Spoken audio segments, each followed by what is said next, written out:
They say leadership is about making tough calls, but sometimes the toughest call is the one that looks like doing nothing at all.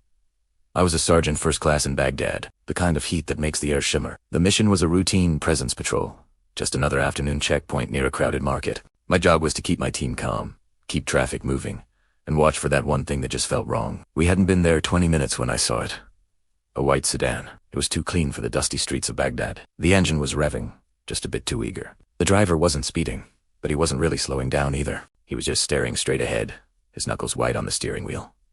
Something was off. I raised my hand, the universal signal for stop. He didn't. I took a step forward, my rifle held low but ready, shouting commands that were probably swallowed by the city noise. I could feel my soldiers shifting behind me, their training kicking in. Their weapons were tracking the car. In that moment, time slows down. You don't think, you just react based on thousands of hours of training. The car lurched forward, then hesitated. That hesitation was my window. I did something you're not supposed to do. I stepped directly into the lane, closer than any manual would ever advise. I locked eyes with the driver and yelled again, putting everything I had into that one word.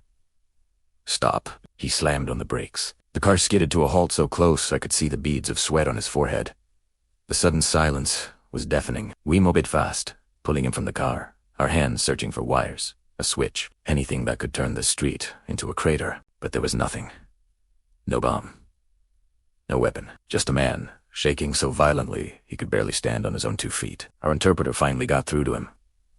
He wasn't a terrorist. He was just terrified. He thought we were bandits, that stopping at the checkpoint meant he was about to be robbed or killed. Fear was driving him, the same as it was driving us. He let him go. His hands were still shaking. So were mine, but I made sure no one saw. We held that corner for another hour as the city went back to its normal rhythm. To anyone watching, it was just another day.